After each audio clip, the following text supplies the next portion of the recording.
Taurus का sign पिता के पिता यानी कि ग्रैंडफादर उनका कर्म बन जाता है। क्यों? क्योंकि पिता से वो ग्रैंडफादर से वो 10th हाउस है। सी एनिमल प्रोटीन को ब्रेक डाउन करना और प्लांट प्रोटीन को ब्रेक डाउन करना बहुत फर्क। अडेप्टेबिलिटी का लॉ यही कहता है कि जितने ज्यादा आपके कह लीजिए इंटरसेक्टिंग क्रोमोसोम्स होंगे, मतलब कि दो वैरायटी होगी, वो ज्यादा सक्षम होगी। तो अगर हम लोग एक श्रृंखला देखें कि जब एरीज में आते हैं तो एरीज में जन्म होता है ना, एरीज में जन्म होता है किसी बच्चे का, किसी उसका। तो वहां पे वो कंडीशन है कि फर्स्टली और गेटिंग बॉर्न, वो आयु भी 1 साल के वर्ष के दौरान की बनती है। फर्स्ट ईयर आपका, जब आपका सेकेंड हाउस एक्टिवेट होता है या जब आप दूसरे घर के उसमें एंट्री कर रहे होते हो, तो क्या होना शुरू होता है? जो फर्स्ट थिंग जो बेबी को होती है वो होती है टीथिंग, इसको बोलते हैं दांत निकलना। ये अक्सर हमेशा 9-10 महीने के बाद के बच्चे को लेकर के से आगे दूसरे मतलब 2 साल के अंदर अंदर के उसमें ड्यूरेशन में होती है। सो इसीलिए सेकेंड हाउस हमारे सारे दांत, मुख, नाक का मतलब पूरे चेहरे के उसमें आ जाता है, चेहरे के को दर्शाता है। और ये वो ड्यूरेशन है जहां पे बच्चा अभी भी माँ के उसमें है, माँ के ही टेक केयर में है, माँ के ही उसमें है। और लेकिन वो अब फूड है, चीजें हैं, वो भी थोड़ी थोड़ी चीजें और खाना शुरू करता है दूध के अलावा भी। आई थिंक बोलते हैं कि 16 महीने तक एटलीस्ट बच्चे का दूध के अलावा कुछ नहीं होता, तो उसके बाद थोड़ा थोड़ा वो कुछ ना कुछ इंटेक उसको जूस के फॉर्म में ही इंटेक करा सकते हैं दूसरे के उसमें। टॉरस का राशि परिवार का भी राशि है, फैमिली का भी राशि है। ये आपके बोलने का राशि है। बोलने का इन द सेंस आपके कंठ का, कंठ में जो आवाज है, वो आवाज का क्वालिटी है, वो क्वालिटी डिसाइड करता है आपका सेकेंड हाउस। आवाज का क्वालिटी भारी होगा कि हल्का होगा, पतला होगा, मीठा होगा कि कड़वा होगा, ये सारी क्वालिटी सेकेंड हाउस डिसाइड करता है। व्यक्ति अधिक बोलता है कम बोलेगा, ये भी क्वालिटी सेकेंड हाउस ही डिसाइड करेगा। जैसा भी मुख बोलता है, वो सारी क्वालिटीज आपकी सेकेंड हाउस डिसाइड करती है। दूसरे साथ साथ ये सेकेंड हाउस आपके बचपन का ड्यूरेशन भी बनाता है। बचपन का ड्यूरेशन इन द सेंस कि आपकी अर्ली अपब्रिंगिंग कैसी है। अर्ली अपब्रिंगिंग में आपको आपके परिवार में धन संपत्ति था कि नहीं था, कि आपको बहुत गरीबी का देखना पड़ रहा है, बिल्कुल भी पैसे रुपए नहीं है, है ना, कि आपको एकदम चांदी के चम्मच में चीजें मिलती रही, जैसे बोलते हैं सिल्वर स्पून। ये था कि आपको का बिल्कुल भी सपोर्ट नहीं था परिवार वालों में, एकदम लड़ाई झगड़ा हो रखा था, और आपको तो अपने लड़ाई झगड़े के चक्कर में आपको तो भूल ही गए कि ये कंडीशन थी। सो क्या कंडीशन थी वो डिसाइड करता है सेकेंड हाउस। खराब सेकेंड हाउस पारिवारिक जीवन, पारिवारिकता को खराब कर देता है। केसेस जैसे कि आप केस उठा के देखिए किसका, जॉन लेनिन का। जॉन लेनिन का माता पिता में लड़ाई हो गया, उनके बीच में लड़ाई झगड़ा हो गया और उनको अपने माता के से अलग रहना पड़ा, मतलब पिता से अलग रहना पड़ा। मोस्ट ऑफ द टाइम उन्होंने अपना जीवन अपनी मासी के साथ गुजारा, उनकी मासी ने उनको अडॉप्ट किया।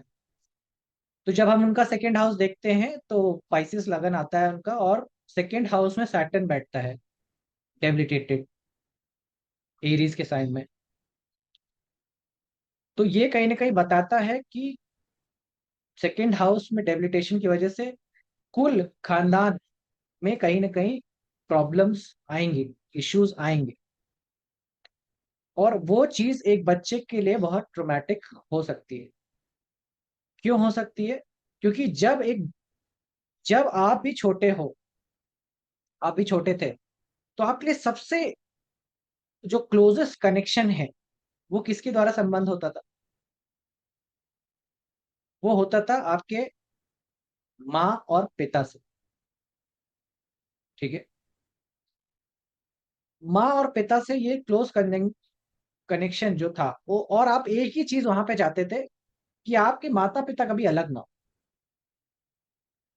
आपको हमेशा कहीं ना कहीं इनेट ये फियर रहता था कि माता छोड़ के नहीं चले जाए, और एक दूसरा फियर रहता था कि आपके माता पिता अलग ना हो जाए। आप उनके उस जुड़ाव को, उसको हमेशा बना के रखवाना चाहते थे। लेकिन फिर उसी में जब माता पिता का झगड़ा होता है या लड़ाइयाँ होती हैं, तो वो चीज आपको एक बहुत गहरे सदमे के रूप में आपके अंदर बैठ भी सकती है। और इस ये बात सेकेंड हाउस से ही पता चलती है कि कैसा आपका चीजें हैं। सेकेंड हाउस और टॉरस दोनों ही एक ही चीज को डिनोट करता है, क्योंकि वो मूलतः वही की राशि है, मूलतः वही का हाउस भी है।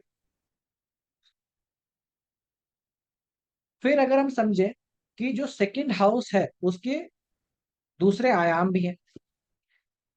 दूसरे आयाम जैसे कि ये आपके रिस्पॉन्सिबिलिटी का भी एक आयाम है। रिस्पॉन्सिबिलिटी मतलब आपकी जिम्मेदारी, क्योंकि परिवार एक आपका जिम्मेदारी भी है।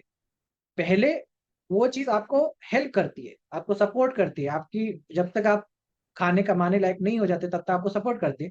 देन आप उस फैमिली को सपोर्ट करते हो, फिर आप अपने माता पिता को सपोर्ट करते हो, चीजें करते हो। तो ये आपका जिम्मेदारी भी, आपका रिस्पॉन्सिबिलिटी भी बताता है कि आप कोई भी चीज का जिम्मेदारी लोगे तो आप उसको अच्छे से निभा पाओगे कि नहीं निभा पाओगे। आप उसको पूरा करोगे कि बीच ही में छोड़ दोगे। कुछ लोग होते हैं कि पहले तो बहुत कर रहे कि हाँ सर हमको दे दीजिए, हम करेंगे, पूरा होमवर्क करके लाएंगे, देंगे। आधे रास्ते उनका टाइम टाइम फिक्स हो जाता है कि सर ये समझ नहीं आया, फिर मैं थक गए, फिर मैं फ्राइडे आ गया, फिर मैं सोची मूवी देख लेती हूँ आधा रास्ते में। तो जो जिम्मेदार है वो कुछ भी हो, कुछ भी कैसे भी करके वो उसको कंप्लीट करता है। और जो जिम्मेदार नहीं, जिसका सेकेंड हाउस खराब हो जा रहा है, जिसमें मेलेफिक्स है, वो बोलता बहुत है, बोलेगा बहुत कि सर ऐसा हो जाएगा, वैसा हो जाएगा, लेकिन जब करने आता है तो चीजें खराब। सो रिस्पॉन्सिबिलिटी, जिम्मेदारी से कोई चीज आप किसी के भरोसे किसी को छोड़ सकते हैं कि नहीं, तो आपको पता चल जाएगा आपको उस व्यक्ति का सेकेंड हाउस अच्छा है कि नहीं। है ना? कि जैसे आप मान लीजिए कोई बिजनेस कर रहे हैं और आपने किसी मैनेजर के भरोसे आपने उसको छोड़ा है, तो वो मैनेजर अगर जिम्मेदार नहीं है तो क्या होगा? काम तो आपका डूब जाएगा। तो वो व्यक्ति, ये भी अच्छा, कई लोग हर चीज की जिम्मेदारी लेने के लिए उत्सुक भी नहीं होंगे। जैसे आप भी हो, आप भी कुछ ही चीजों की जिम्मेदारी लेने में आगे होगे, और कुछ चीजों की जिम्मेदारी लेने में आप बिल्कुल भी आगे नहीं आओगे। जैसे कि अब मान लीजिए किसी का सेकेंड हाउस में मून का साइन हो, मून है। अब ऐसा व्यक्ति किसका जिम्मेदारी लेने के लिए इच्छुक होगा? वो होगा भोजन, खाने पीने का, इसके संबंधित कि भाई कहीं खाना और खाना बन रहा है, लाओ हम बनवा देंगे, खाना का हम देख लेंगे, खाने का जो सामान लाना है हम करवा देंगे, उसका जिम्मेदारी लेने में इच्छुक हो जाएगा। किसी का मान लीजिए शनि है, तो ऐसा व्यक्ति जो कार्य हो रहा है, जो काम हो रहा है, या ऑफिस है, वर्क प्लेस है, उसका जिम्मेदारी लेने में आगे होगा। घर परिवार का बोलेगा कि नहीं नहीं, ये सब काम मेरा नहीं है, खाना बनाने का काम मेरा नहीं है, मैं ऑफिस का काम संभालूंगा। वो उसका जिम्मेदारी लेने में आगे होगा। तो कुछ चीजों का जिम्मेदारी लेने में आगे होगा, कुछ चीजों का नहीं होगा। ये आपके साथ भी होता है। ऐसा कोई नहीं बना है जो सारी चीजों का जिम्मेदारी ले सकता है, सारी चीजों का काम कर सकता है। ठीक है। और क्या आयाम होंगे टॉरस के? सो टॉरस के कई आयाम है। दूसरे आयाम जैसे कि टॉरस का साइन पे, पिता के पिता यानी कि ग्रैंडफादर, उनका कर्म बन जाता है। क्यों? क्योंकि पिता से वो 10th हाउस है, सॉरी ग्रैंडफादर से वो 10th हाउस है। ठीक है। जब ग्रैंडफादर से वो 10th हाउस है, तो जो भी आपके ग्रैंडफादर के कर्म रहे, जैसे भी रहे, वो अब आपके लिए एक जिम्मेदारी का हिस्सा बनता है। वो आपके लिए, कह लीजिए, उस प्रकार की जिम्मेदारियां आपको मिलती हैं, और उस प्रकार का परिवार भी मिलता है, और उस परिवार के अंदर गुण धर्म दोष जो भी हैं वो भी सब मिलते हैं। तो परिवारवाद करना भी इसी साइंस से आता है। मतलब वो कौन लोग हैं जो मेरा कुल, मेरा खानदान, मेरा परिवार, ये चीजें ज्यादा करेंगे। कौन लोग हैं वो जो बोले कि हम जाट से आते हैं, हम तो जाट हैं, जाट हैं, आगे मोटरसाइकिल के आगे जाट लिखा है, टी शर्ट के आगे जाट लिखा है, बाइक के आगे जाट लिखा है, सब जगह जाट जाटी जाट लिखा हुआ है। सो वो कौन, वो किससे आता है? वो भी यही टॉरस से बना के आता है। गोत्र भी यहीं से बन करके आता है। गोत्र का शब्द अगर आप देखेंगे तो उसका दो उसमें शब्द है, गौ एंड ओत्र। गौ का अर्थ होता है गाय, यानी कि जिस गाय के उदर से आपने दूध पिया था, वो आपके गौत्र को बनाता है। पहले के टाइम में क्या होता था कि जब भी कोई बच्चा घर परिवार में जन्म लेता था तो गायों का प्रचलन था, मतलब खेती बाड़ी का सिस्टम था। जब खेती बाड़ी का सिस्टम है तो जो गाय आ रही हैं, जो बच्चा आ रहा है, वो एक किसी एक गाय का दूध पीता था। किसी एक गाय, परिवार में कोई एक गाय उसको दी जाती थी। अब क्योंकि उस बच्चे ने एक गाय का दूध पिया है, तो वो उसके लिए माता के समान हो जाती थी। आज के टाइम पे क्या डिफरेंस हो गया है कि, तो पहले के जमाने में एक पर्टिकुलर गाय का दूध पीने का वो था कि कोई एक गाय से क्या होता है, भाई आपका शरीर है और आप क्या कंज्यूम कर रहे हो, एक एनिमल प्रोटीन कंज्यूम कर रहे हो। करेक्ट। एनिमल प्रोटीन का अर्थ है कि भाई जो वो जानवर है, वो जानवर के अंदर उस जानवर की सारी याद है। सारी याद का मतलब समझते हो ना, कि वो सारा मेमोरी उसके अंदर भरा हुआ है। अब जो तुम्हारा शरीर है, वो क्या करेगा, तुम्हारा शरीर उस सारे डीएनए को, सारे मेमोरी को क्या करेगा, तोड़ेगा। और तोड़ के किससे अपना रिप्लेस करेगा, वो करेगा अपने डीएनए से। जब वो ये प्रोसेस करेगा तो a huge amount of body एक उसमें जाती है। बॉडी कह लो कि डिफिकल्टी के उसमें जाएगी, क्योंकि एक डिफिकल्ट प्रोसेस है ना कि एक किसी एक जानवर का प्रोटीन है, वो चीज को ब्रेक डाउन करना और अपने से मिला लेना, ये प्रोसेस करता है। अब इस प्रोसेस में जब आपका पास एक ही प्रोटीन होता है शरीर के अंदर, तो वो प्रोटीन जब ब्रेक डाउन होकर के आपका बन गया, अब मान लीजिए आप तीन चार प्रकार का प्रोटीन डिसइंटीग्रेट करके जाओगे, तो बॉडी को स्ट्रगल करना पड़ेगा रेगुलर बेसिस, क्योंकि बॉडी अडेप्टेबल है। एक बार किसी एक प्रोटीन को लिया, उसको ब्रेक करना अगर उसने सीख लिया, वो वैसा ही है जैसे कि आप कोई वैक्सीन जब लगवाते हो, तो वैक्सीन के अंदर जो भी बीमारी होती है उसी का एक छोटा सा अंश होता है। वो छोटा सा अंश शरीर में आता है, शरीर उसको तोड़ करके उसको डिस्ट्रॉय करना सीख जाता है। किसको डिस्ट्रॉय कैसे करता है, तो जब कभी बड़ा वायरस आएगा तो उसको वो हमेशा डिस्ट्रॉय कर लेगा, क्योंकि उसको मालूम है कि इसका छोटा वर्जन हमने कैसे तोड़ा। सेम कॉन्सेप्ट से जब दूध आपने कोई लिया और उसको बॉडी सीख गई कि इसको ब्रेक डाउन कैसे करना है, ठीक है, तो बॉडी जब सीख जाती है कि उसको ब्रेक डाउन कैसे करना है, उसके लिए बहुत आसान हो जाता है कि आप कोई भी प्रकार का उसके पास हुआ है। बट जब हम लोग Recording in different progress. Elements का, डिफरेंट एलिमेंट्स मतलब कह लीजिए डिफरेंट प्रकार के गायों का दूध पीना शुरू कर दिए, कि भाई जर्सी के गाय का भी ला लो, इसका भी गाय का मिला दो, इसका भी, सबका एक से एक खिचड़ी बनाओ और गटक लो, वो वहां से प्रॉब्लम होना शुरू हो गई लोगों को। फिर ऐसे लोग जिनको लैक्टोज इंटॉलरेंस करके बोलने लगे कि इनको भाई लैक्टोज का प्रॉब्लम है, लैक्टोज मतलब कि इन लोग को दूध नहीं पचता है, वैसे लोगों की समस्या जड़ आने लग गई, वैसे इश्यूज आने लग गए। उसका मेन कारण यही है कि वो प्रोटीन ब्रेक डाउन नहीं कर। सी एनिमल प्रोटीन को ब्रेक डाउन करना और प्लांट प्रोटीन को ब्रेक डाउन करना बहुत फर्क, बहुत फर्क, जमीन आसमान का फर्क। प्लांट प्रोटीन बहुत सिंपल है। सो इसीलिए आज के टाइम पे आप देखोगे एलर्जीज बढ़ रही है, लोगों को बहुत प्रकार की एलर्जीज हो रही है। एलर्जी एक तरीका है ब्रेन का, बॉडी का ये कहने का कि अब मुझसे वो चीज सिस्टम हैंडल नहीं हो रहा, वो चीजें मुझे समझ में नहीं आती।